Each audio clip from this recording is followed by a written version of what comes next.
നമസ്കാരം. Middle east ന്യൂസിലേക്ക് എല്ലാ പ്രേക്ഷകർക്കും സ്വാഗതം. നോക്കാം ഈ മണിക്കൂറിലെ പ്രധാന വാർത്തകൾ. വിദേശികൾ കസ്റ്റംസിന് മുൻപാകെ വെളിപ്പെടുത്തേണ്ട വസ്തുക്കളുടെ പട്ടികയുമായി ഒമാൻ. വിനോദസഞ്ചാരികൾക്ക് മാർഗനിർദ്ദേശങ്ങളുമായി കുവൈറ്റ്. സ്വർണം, പണമടക്കമുള്ള വിലപിടിപ്പുള്ള വസ്തുക്കളുടെ വിവരങ്ങൾ കസ്റ്റംസിന് നൽകണമെന്ന് നിർദ്ദേശം.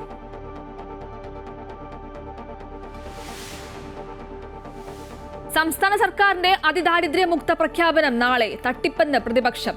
സർക്കാർ കള്ളക്കണക്ക് കൊണ്ട് കൊട്ടാരം പണിയുന്നുവെന്ന് V D Satheesan.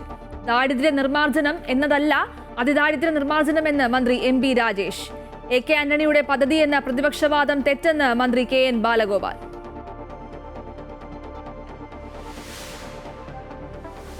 PM Shri പദ്ധതിയിൽ നിന്നും പിന്മാറുന്ന മന്ത്രിസഭാ തീരുമാനം ഉടൻ കേന്ദ്ര സർക്കാരിനെ അറിയിക്കും. മരവിപ്പിക്കൽ കത്തിന്റെ കരട് തയ്യാറായി.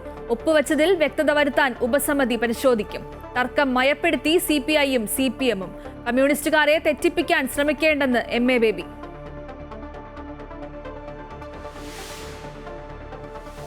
ശബരിമല ശ്രീകോവിൽ സ്വർണം പൊതിഞ്ഞതിന്റെ രേഖകൾ കണ്ടെടുത്ത് SIT. പിടിച്ചെടുത്തത് 1998-99 വിജയ് മല്യ സ്വർണം പൊതിഞ്ഞു നൽകിയതിനെ കുറിച്ചുള്ള രേഖകൾ. നടപടി അന്വേഷണ സംഘം പലതവണ ആവശ്യപ്പെട്ടിട്ടും രേഖകൾ കൈമാറാത്ത സാഹചര്യത്തിൽ മുരാരി ബാബുവിന്റെ റിമാൻഡ് നീട്ടി.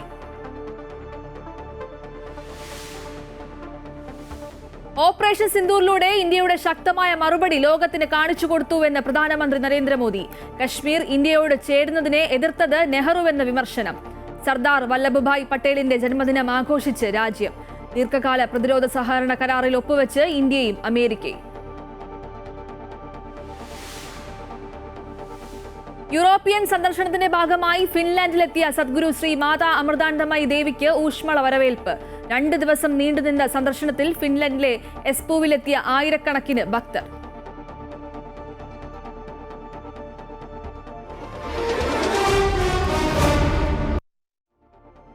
ഒമാനിലേക്ക് വിദേശത്തു നിന്നും എത്തുന്നവർക്കുള്ള മാർഗനിർദ്ദേശങ്ങൾ പുതുക്കി. ഒമാൻ കസ്റ്റംസ് ആണ് പുതിയ നിർദ്ദേശങ്ങൾ അടങ്ങിയ ഗൈഡ് പുറത്തിറക്കിയത്. കസ്റ്റംസിന് മുൻപാകെ വെളിപ്പെടുത്തേണ്ട വസ്തുക്കളുടെ പട്ടികയും മാർഗനിർദ്ദേശത്തിൽ വ്യക്തമാക്കിയിട്ടുണ്ട്. കര, വ്യോമ, സമുദ്രാതിർത്തികൾ വഴി ഒമാനിലേക്ക് എത്തുന്നവർക്കുള്ള കസ്റ്റംസ് മാർഗനിർദ്ദേശങ്ങളാണ് പുതുക്കിയത്. 6000 ഒമാനി റിയൽ പണമായോ തുല്യതുകയ്ക്കുള്ള ചെക്കുകൾ, സെക്യൂരിറ്റികൾ, ഓഹരികൾ, പേയ്മെന്റ് ഓർഡറുകൾ, അമൂല്യ ലോഹങ്ങൾ, സ്വർണം, വജ്രം, 6000 റിയാലിന് തുല്യമായ വിദേശ കറൻസികൾ എന്നിവ കൈവശമുണ്ടെങ്കിൽ കസ്റ്റംസിനോട് വെളിപ്പെടുത്തണമെന്ന് പുതുക്കിയ മാർഗനിർദ്ദേശത്തിൽ പറയുന്നു.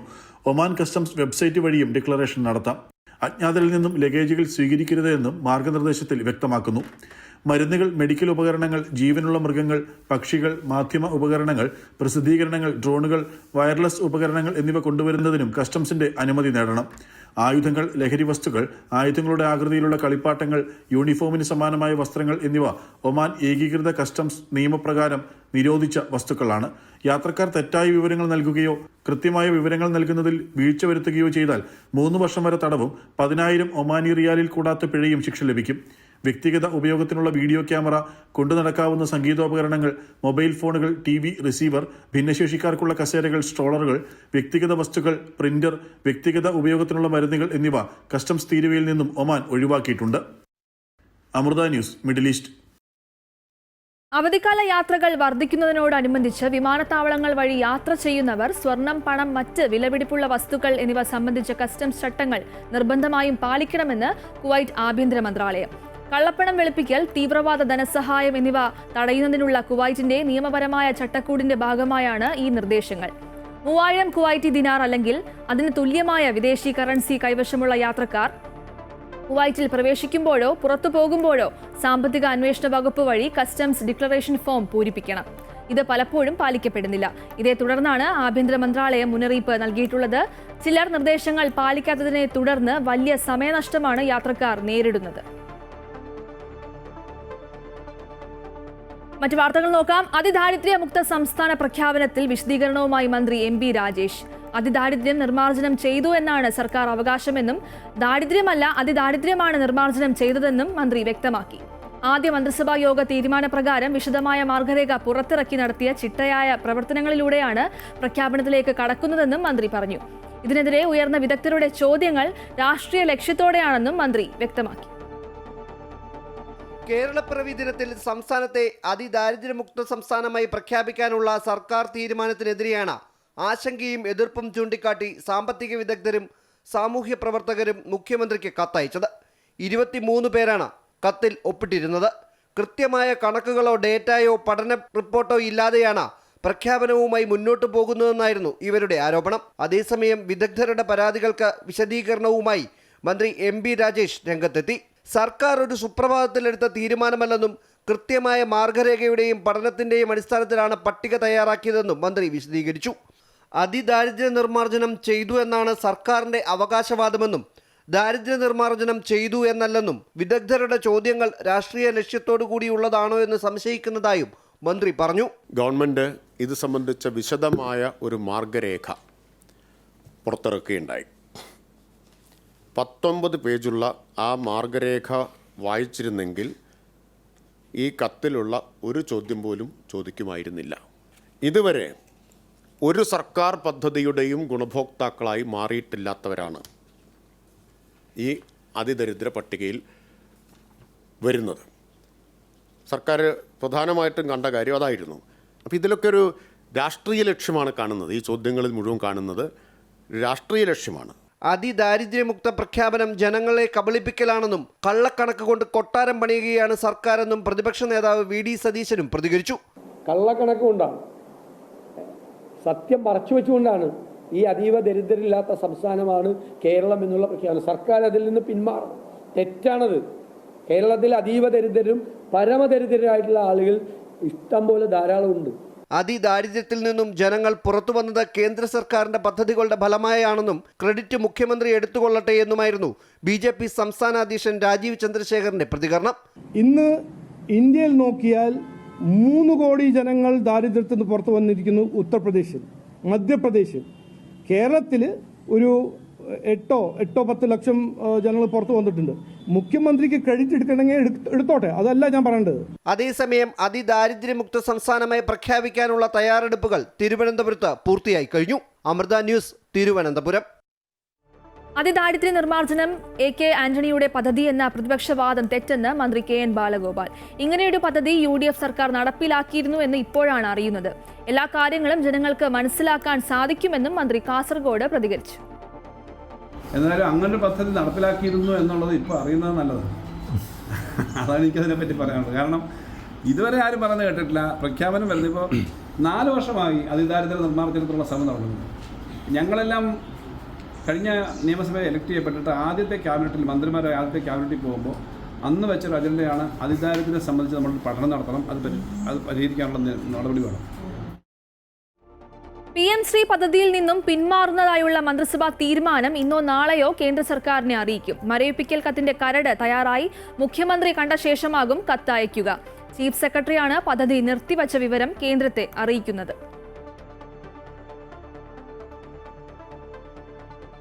PM ശ്രീ പദ്ധതിയുമായി ബന്ധപ്പെട്ട ധാരണാപത്രം ഒപ്പുവച്ചത് സംബന്ധിച്ച് മന്ത്രിസഭാ ഉപസമിതി വിശദമായി പരിശോധിക്കുമെന്ന് CPM general secretary MA baby. CPI നേതാക്കൾ നടത്തിയ പരാമർശങ്ങളിൽ പ്രസക്തിയില്ല. തങ്ങൾ ഉറ്റ സുഹൃത്തുക്കളാണ്. CPI സഖാക്കൾ സഹോദരന്മാരെ പോലെയാണെന്നും MA ബേബി പ്രതികരിച്ചു. ഈ MOUവിൽ വ്യക്തത വരുത്താൻ വേണ്ടി ക്യാബിനറ്റ് ഉപസമിതി നിയോഗിക്കുകയാണ്. ക്യാബിനറ്റ് ഉപസമിതി അതിൻ്റെ ജോലി ചെയ്തുകൊണ്ടിരിക്കുമ്പോൾ PM ശ്രീയുമായി ബന്ധപ്പെട്ട് യാതൊരു അനന്തര നടപടികളും ഉണ്ടാവില്ല. ഞങ്ങളെല്ലാം ഉറ്റ സുഹൃത്തുക്കളാണ്. എനിക്കാണെങ്കിൽ രാഷ്ട്രീയ കക്ഷി വ്യത്യാസമന്യേ സൗഹൃദമുണ്ട്. പക്ഷെ CPIയിൽ സഖാക്കളെന്ന് പറഞ്ഞാൽ സഹോദരന്മാരെ പോലെയാണ്.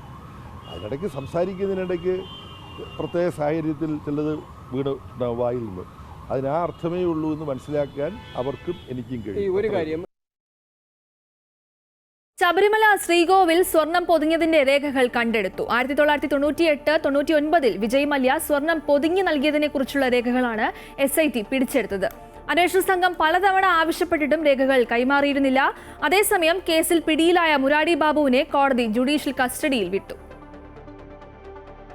ദേവസ്വം ബോർഡ് ആസ്ഥാനത്തെ മരാമത്ത് ചീഫ് എഞ്ചിനീയർ ഓഫീസിൽ പഴയ ഫയലുകൾ സൂക്ഷിക്കുന്ന മുറിയിൽ നിന്നുമാണ് വിജയ് മല്യ ശബരിമല ശ്രീകോവിൽ സ്വർണം പൊതിഞ്ഞതുമായി ബന്ധപ്പെട്ട രേഖകൾ കണ്ടെത്തിയത്.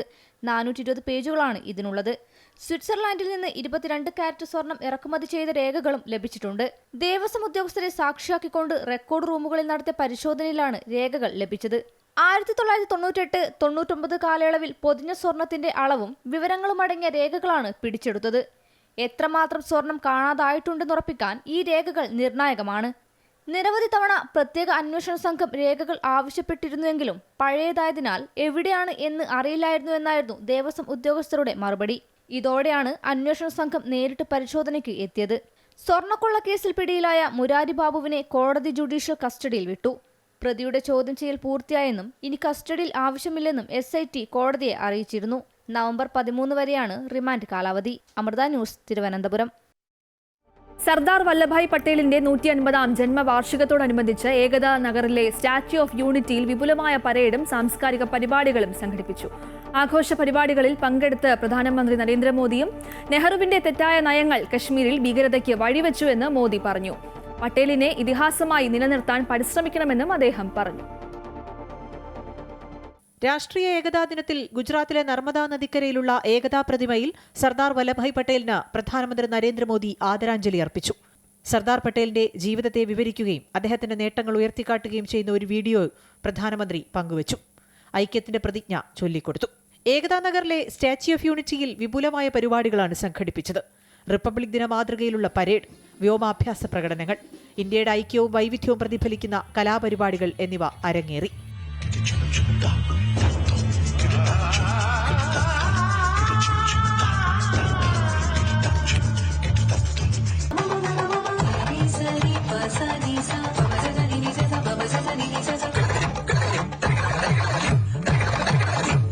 കേന്ദ്ര സായുധ സേനകളിൽ നിന്നും വിവിധ സംസ്ഥാനങ്ങളിൽ നിന്നുമുള്ള 16 കണ്ടീജന്റുകളും നിശ്ചല ദൃശ്യങ്ങളും പരിപാടിക്ക് മിഴിവേകി.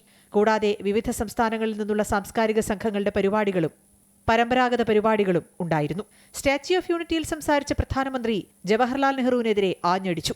കശ്മീർ ഇന്ത്യയോട് ചേരുന്നതിനെ എതിർത്തത് നെഹ്റുവെന്ന് പ്രധാനമന്ത്രി പറഞ്ഞു. നെഹ്റുവിന്റെ തെറ്റായ നയങ്ങൾ കശ്മീരിൽ ഭീകരതയ്ക്ക് വഴിവെച്ചുവെന്നും മോദി കൂട്ടിച്ചേർത്തു. पूरे कश्मीर का विलय हो, लेकिन नेहरू जी ने उनकी वो इच्छा पूरी नहीं होने दी. രാഷ്ട്രപതി ദ്രൗപദി മുർമു, ആഭ്യന്തരമന്ത്രി അമിത്ഷാ, ഡൽഹി മുഖ്യമന്ത്രി രേഖ ഗുപ്ത തുടങ്ങിയവർ ഡൽഹിയിൽ പട്ടേൽ പ്രതിമയിൽ പുഷ്പാർച്ചന നടത്തി. News desk, Amrita TV. India Pak അതിർത്തി മേഖലയായ സർ ക്രീക്കിൽ സംയുക്ത സൈനികാഭ്യാസവുമായി ഇന്ത്യൻ സേനകൾ. 12 ദിവസത്തെ തൃശൂൽ സൈനികാഭ്യാസത്തിൽ 20,000-ലേറെ സൈനികരാണ് അണിനിരക്കുന്നത്.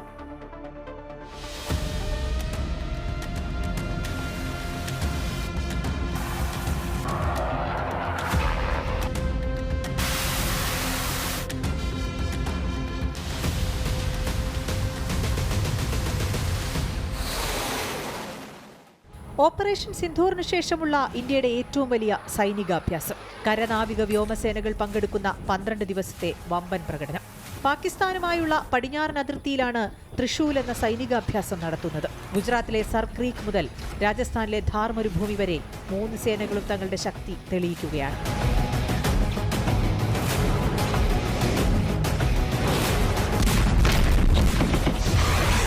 യുദ്ധവിമാനങ്ങളുമായി വ്യോമസേനയും പടക്കപ്പലുകളുമായി നാവികസേനയും പീരങ്കികളുമായി കരസേനയും തൃശൂലിന്റെ ഭാഗമാകും. വ്യോമസേനയുടെ കരുത്ത് തെളിയിക്കാൻ റഫാൽ, സുഖോയ് 30 യുദ്ധവിമാനങ്ങളുണ്ട്. നവംബർ 10 വരെയാണ് ഇന്ത്യയുടെ സൈനികാഭ്യാസം. സർക്രീക്കിൽ പാകിസ്ഥാൻ സേനാവിന്യാസം നടത്തിയതിനും അടിസ്ഥാന സൗകര്യം വികസിപ്പിച്ചതിനും പിന്നാലെയാണ് ഇന്ത്യയുടെ നിർണായക നീക്കം. സേനകളുടെ സംയുക്തമായ പ്രവർത്തനശേഷി, ഏകോപനം, സ്വയം പര്യാപ്തത, നൂതന ആശയങ്ങൾ എന്നിവ പ്രകടിപ്പിക്കുകയാണ് ലക്ഷ്യം. എന്നാൽ ഇന്ത്യയുടെ സൈനികാഭ്യാസത്തെ ആശങ്കയോടെയാണ് പാകിസ്ഥാൻ നോക്കിക്കാണുന്നത്. സൈനികാഭ്യാസം നടക്കുന്ന മേഖലകളിലൂടെയുള്ള വ്യോമപാതയിൽ പാകിസ്ഥാൻ നിയന്ത്രണം ഏർപ്പെടുത്തി. പ്രദേശത്ത് സേനാവിന്യാസവും കൂട്ടി. News desk, Amrita TV. പ്രതിരോധ സഹകരണം ശക്തമാക്കുന്നതിന്റെ ഭാഗമായി ഇന്ത്യയും US-ഉം തമ്മിൽ ദീർഘകാല പ്രതിരോധ സഹകരണ കരാറിൽ ഒപ്പുവെച്ചു. US പ്രതിരോധ സെക്രട്ടറി പീറ്റ് ഹെഗ്സെത്ത് കേന്ദ്ര പ്രതിരോധ മന്ത്രി രാജ്നാഥ് സിംഗുമായി നടത്തിയ കൂടിക്കാഴ്ചയ്ക്ക് ശേഷമാണ് കരാറിൽ ഒപ്പുവെച്ചത്. ഇന്ത്യയും US-ഉം തമ്മിലുള്ള വ്യാപാര കരാറുമായി ബന്ധപ്പെട്ട ചർച്ചകൾ പുരോഗമിക്കുന്നതിനിടെയാണ് പുതിയ പ്രതിരോധ കരാർ. കോലാലംപൂരിൽ നടക്കുന്ന ആസിയാൻ പ്രതിരോധ മന്ത്രിമാരുടെ യോഗത്തിൽ പങ്കെടുക്കുന്നതിനിടെയാണ് ഇരു രാജ്യങ്ങളും കരാറിൽ ഒപ്പുവെച്ചത്. ലോജിസ്റ്റിക് സൗകര്യങ്ങൾ ഉറപ്പുവരുത്തൽ, പ്രതിരോധ ഉപകരണങ്ങളുടെ സംയുക്ത നിർമ്മാണം, സാങ്കേതിക വിദ്യ കൈമാറ്റം എന്നീ കാര്യങ്ങളും കരാറിൽ ഉൾപ്പെടുന്നു. UAE-യിലെ ഇന്ത്യൻ സ്ഥാനപതിയായി ഡോക്ടർ ദീപക് മിത്തൽ ചുമതല ഏറ്റെടുത്തു. അബുദാബിയിലെ ഇന്ത്യൻ സ്ഥാനപതി കാര്യാലയത്തിലുള്ള ഗാന്ധി പ്രതിമയിൽ പുഷ്പാർച്ചന നടത്തിയ അദ്ദേഹം കോൺസുലേറ്റ് അങ്കണത്തിൽ വൃക്ഷത്തൈയും നട്ടു. 1998 ബാച്ച് IFS ഉദ്യോഗസ്ഥനായ ദീപക് മിത്തൽ പ്രധാനമന്ത്രിയുടെ അഡീഷണൽ പ്രൈവറ്റ് സെക്രട്ടറി ആയിരുന്നു. ഖത്തർ അംബാസഡറായും അദ്ദേഹം ചുമതല വഹിച്ചിട്ടുണ്ട്. ഇന്ത്യ-UAE നയതന്ത്ര സൗഹൃദ ബന്ധം ഏറ്റവും ശക്തമായിരിക്കുന്ന അവസരത്തിലാണ് ഡോക്ടർ ദീപക് മിത്തൽ സ്ഥാനപതിയായി UAE-യിലെത്തുന്നത്. വാഹനാപകടം, തീപിടുത്തം എന്നിവ ഉണ്ടായ സ്ഥലങ്ങളിൽ വാഹനങ്ങൾ നിർത്താനോ ദൃശ്യങ്ങൾ പകർത്താനോ പാടില്ലെന്ന കർശന നിർദ്ദേശവുമായി അബുദാബി പോലീസ്. അപകട ദൃശ്യം കാണാനായി ആളുകൾ കൂടുന്നതും വാഹനങ്ങൾ നിർത്തുന്നതും അടിയന്തര വൈദ്യസഹായം ഉൾപ്പെടെയുള്ളവ തടസ്സപ്പെടുത്തുന്നുവെന്ന് അബുദാബി പോലീസും അബുദാബി സിവിൽ ഡിഫൻസും പൊതുജനങ്ങളെ ഓർമ്മിപ്പിച്ചു. നിർദ്ദേശം ലംഘിക്കുന്നവർ 1000 ദിർഹം പിഴ അടയ്ക്കേണ്ടി വരുമെന്നും അധികൃതർ വ്യക്തമാക്കി. അപകട ദൃശ്യങ്ങൾ സമൂഹ മാധ്യമങ്ങളിൽ പങ്കുവയ്ക്കുന്നതിനും വിലക്കുണ്ട്. ആംബുലൻസ് ഉൾപ്പെടെയുള്ള എമർജൻസി വാഹനങ്ങൾക്ക് മാർഗതടസ്സം സൃഷ്ടിക്കരുതെന്നും അധികൃതർ വ്യക്തമാക്കി. UAE-യിൽ നവംബർ മാസത്തിലെ ഇന്ധനവില പ്രഖ്യാപിച്ചു. ഒക്ടോബർ മാസത്തെ അപേക്ഷിച്ച് പെട്രോൾ ഡീസൽ വിലയിൽ കുറവുണ്ട്. നവംബർ 1 മുതൽ സൂപ്പർ 98 പെട്രോളിന് ലിറ്ററിന് 2 ദിർഹം 63 ഫിൽസ് ആയിരിക്കും നിരക്ക്. സ്പെഷ്യൽ 95 പെട്രോൾ ലിറ്ററിന് 2 ദിർഹം 51 ഫീൽസ്, E+ പെട്രോളിന് ലിറ്ററിന് 2 ദിർഹം 44 ഫിൽസ് എന്നിങ്ങനെയാണ് നവംബർ മാസത്തെ നിരക്ക്. ഡീസലിന് 2 ദിർഹം 67 ഫിൽസ് ആയിരിക്കും നവംബറിലെ വില. ആഗോള എണ്ണ വിലയുടെ അടിസ്ഥാനത്തിൽ എല്ലാ മാസവും ഇന്ധനവില പുതുക്കി നിശ്ചയിക്കുന്ന രീതിയാണ് UAE പിന്തുടരുന്നത്. കുവൈറ്റിൽ 125 പള്ളികളിൽ മഴയ്ക്ക് വേണ്ടിയുള്ള പ്രത്യേക പ്രാർത്ഥന നടത്തും. മഴയെ തേടുന്ന നിസ്കാരത്തിന് കുവൈറ്റ് ഇസ്ലാമിക കാര്യ മന്ത്രാലയമാണ് ആഹ്വാനം ചെയ്തത്. നവംബർ 8 ശനിയാഴ്ച രാവിലെ 10:30 ഓരോ ഗവർണറേറ്റിലെയും തീരുമാനിച്ചിട്ടുള്ള എല്ലാ പള്ളികളിലും നമസ്കാരം നടക്കും. ഗവർണറേറ്റ് മസ്ജിദ് വകുപ്പ് മേധാവികൾക്ക് അയച്ച സർക്കുലറിൽ ഇസ്ലാമിക കാര്യ മന്ത്രാലയത്തിന്റെ acting under secretary doctor Sulaiman Salih Al Suwailem പ്രവാചക മാർഗനിർദ്ദേശങ്ങൾ അനുസരിച്ചുള്ള ഈ നമസ്കാരത്തിന്റെ പ്രാധാന്യം എടുത്തു പറഞ്ഞു. സർവശക്തനായ അള്ളാഹുവിനോട് മഴ തേടുന്നതിനായി നടത്തുന്ന പുണ്യകർമ്മമാണ് ഇസ്തിസഖ നമസ്കാരമെന്ന് മന്ത്രാലയം വ്യക്തമാക്കി. പൊതുജനങ്ങളെ നമസ്കാരത്തിൽ പങ്കെടുക്കാൻ പ്രോത്സാഹിപ്പിക്കണം. ഒപ്പം പശ്ചാത്തപിക്കാൻ ആഹ്വാനം ചെയ്യുന്ന പ്രസംഗങ്ങൾ നടത്തുകയും വിനയത്തോടും ഭക്തിയോടും കൂടി അള്ളാഹുവിലേക്ക് തിരിയാൻ വിശ്വാസികളെ ഓർമ്മിപ്പിക്കുകയും ചെയ്യണമെന്ന് രാജ്യത്തെ ഇമാമുമാർക്കും പ്രസംഗകർക്കും മന്ത്രാലയം നിർദ്ദേശം നൽകിയിട്ടുണ്ട്. ആരോഗ്യകരമായ ജീവിതശൈലി സ്വീകരിക്കുക എന്ന ആഹ്വാനവുമായി ദുബായ് ഫിറ്റ്നസ് ചലഞ്ചിന് നവംബർ 1 തുടക്കമാകും. നവംബർ 30 വരെ നഗരത്തിലെ വിവിധ ഇടങ്ങളിൽ ഫിറ്റ്നസ് ചലഞ്ചിന്റെ ഭാഗമായുള്ള ആക്ടിവിറ്റികൾ നടക്കും. സൗജന്യ വർക്കൗട്ട് ക്ലാസുകൾ, സെഷനുകൾ, യോഗ പരിശീലനം, വിവിധ തരം കളികൾക്കുള്ള അവസരം എന്നിവയൊക്കെ സൗജന്യമായി ലഭിക്കാനുള്ള അവസരം ഇത്തവണ ഒരുക്കിയിട്ടുണ്ട്. 30 ദിവസം പ്രതിദിനം 30 മിനിറ്റ് വ്യായാമം ചെയ്യുക എന്നതാണ് ദുബായ് ഫിറ്റ്നസ് ചലഞ്ചിന്റെ ആഹ്വാനം. Dubai ride, Dubai run, Dubai yoga, Dubai stand up paddle എന്നിങ്ങനെ 3 ഇവന്റുകളും നടക്കും. Kite beach, Zabeel park, Al Warqa park എന്നിവിടങ്ങളിലാണ് പ്രധാന ഫിറ്റ്നസ് വില്ലേജുകൾ. കുവൈറ്റിൽ കച്ചവടത്തിനായി വൻതോതിൽ മയക്കുമരുന്ന് കൈവശം വച്ച ഒരു ഏഷ്യൻ പൗരനെ അറസ്റ്റ് ചെയ്തതായി ആഭ്യന്തര മന്ത്രാലയം അറിയിച്ചു. പ്രതിയിൽ നിന്ന് 6 കിലോഗ്രാം ഹെറോയിനും 4 കിലോഗ്രാം മെത്താഫെറ്റാമിനും പിടിച്ചെടുത്തു. മയക്കുമരുന്ന് അളക്കാൻ ഉപയോഗിച്ചിരുന്ന 2 സെൻസിറ്റീവ് ത്രാസുകളും പിടിച്ചെടുത്തവയിൽ ഉൾപ്പെടുന്നു. പിടിച്ചെടുത്ത ലഹരി വസ്തുക്കൾക്ക് ഏകദേശം 1,70,000 കുവൈറ്റി ദിനാർ മൂല്യം വരുമെന്നാണ് കണക്കാക്കുന്നത്.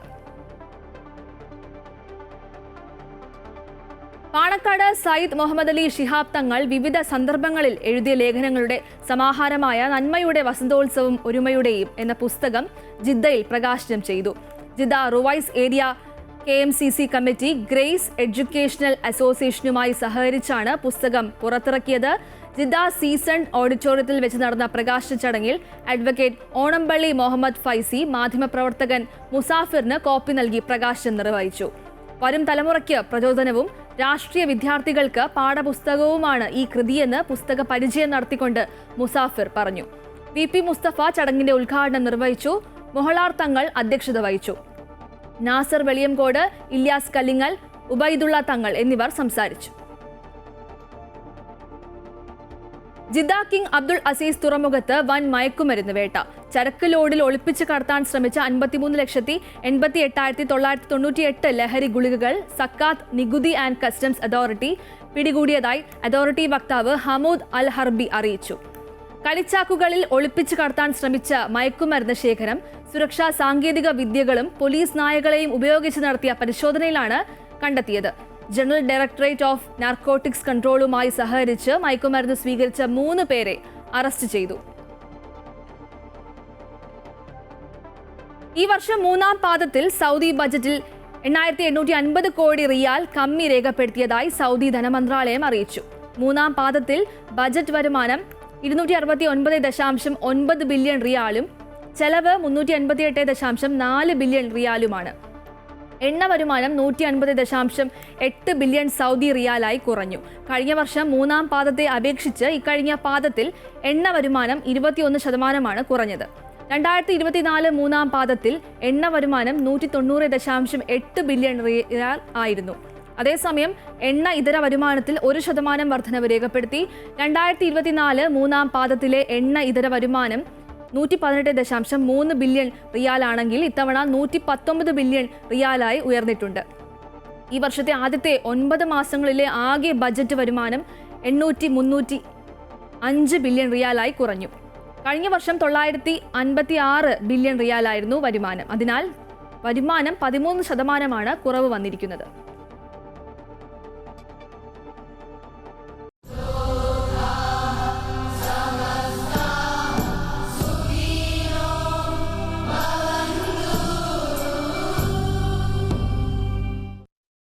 യൂറോപ്യൻ സന്ദർശനത്തിന്റെ ഭാഗമായി ഫിൻലൻഡിലെത്തിയ സദ്ഗുരു ശ്രീ മാതാ അമൃതാനന്ദമയി ദേവിക്ക് ഊഷ്മള വരവേൽപ്പ്. 2 ദിവസം നീണ്ടുനിന്ന സന്ദർശനത്തിൽ ആയിരക്കണക്കിന് പേരാണ് അമ്മയെ കാണാൻ ഫിൻലൻഡ് നഗരമായ എസ്പൂവിലെത്തിയത്.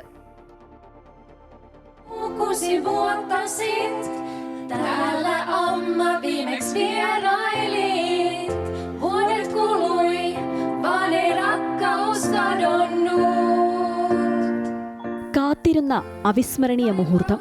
ആ നിമിഷത്തിൽ സ്നേഹവായ്പോടെ തങ്ങളുടെ ദേശീയ പതാക ഹൃദയത്തിന്റെ ആകൃതിയിൽ മുറിച്ച് അതുയർത്തിയായിരുന്നു ഫിൻലൻഡുകാർ അമ്മയെ സ്വാഗതം ചെയ്തത്. സ്നേഹം നിറഞ്ഞ പ്രണാമം ഏറ്റുവാങ്ങി അമ്മയും.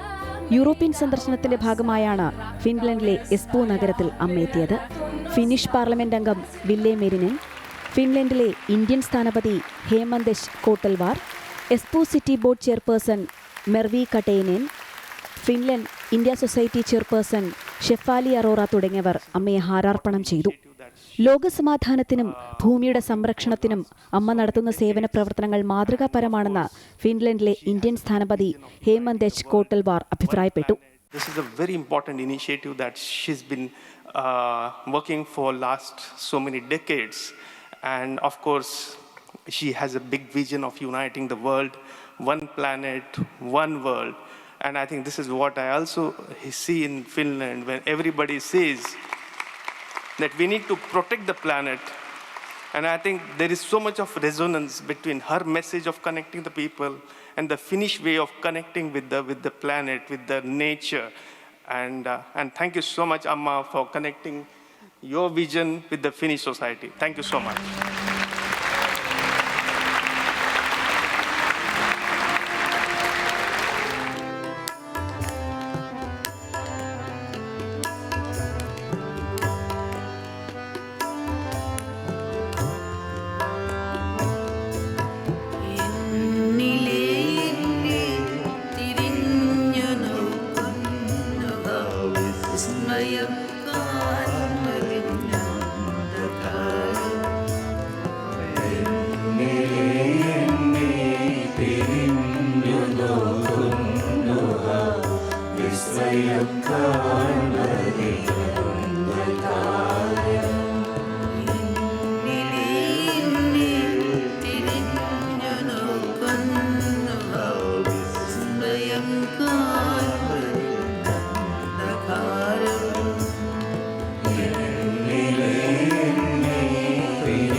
ഫിൻലൻഡിലെ മക്കളുടെ സ്നേഹാദരം ഏറ്റുവാങ്ങിയ അമ്മ ഫ്രാൻസിലേക്ക് യാത്ര തിരിച്ചു.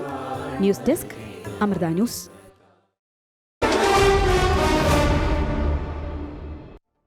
T20 പരമ്പരയിലെ രണ്ടാം മത്സരത്തിൽ ഇന്ത്യയെ 4 വിക്കറ്റിന് കീഴടക്കിയിരിക്കുകയാണ് ഓസ്ട്രേലിയ. ഇന്ത്യ ഉയർത്തിയ 126 റൺസ് വിജയലക്ഷ്യം പിന്തുടർന്ന ഓസീസ് 13.2 ഓവറിൽ 6 വിക്കറ്റ് നഷ്ടത്തിൽ ലക്ഷ്യത്തിലെത്തി. ഇന്ത്യയുടെ 8 ബാറ്റ്സ്മാൻമാരാണ് 2 അക്കം കാണാതെ പുറത്തായത്. പിടിച്ചുനിന്നത് 68 റൺസ് എടുത്ത അഭിഷേക് ശർമ്മയും 35 റൺസ് എടുത്ത ഹർഷിത് റാണയും മാത്രമാണ്. മിച്ചൽ മാർഷിന്റെയും ട്രാവിസ് ഹെഡിന്റെയും മികച്ച തുടക്കമാണ് ഓസീസിന് വിജയം സമ്മാനിച്ചത്. പിന്നീട് തുടരെ വിക്കറ്റ് വീഴ്ത്തി ഇന്ത്യ തിരിച്ചടിച്ചുവെങ്കിലും വൈകിപ്പോയിരുന്നു. ഇതോടെ 5 മത്സരങ്ങൾ അടങ്ങിയ പരമ്പരയിൽ ഓസീസ് മുന്നിലെത്തി. ഒളിമ്പിക്സ് ഹോക്കി മെഡൽ നേടിയ ആദ്യ മലയാളി താരം മാനുവൽ ഫെഡറിക് അന്തരിച്ചു. ബംഗളൂരുവിലെ ഹെബ്രാൽ ആസ്റ്റർ CMI ആശുപത്രിയിലായിരുന്നു അന്ത്യം.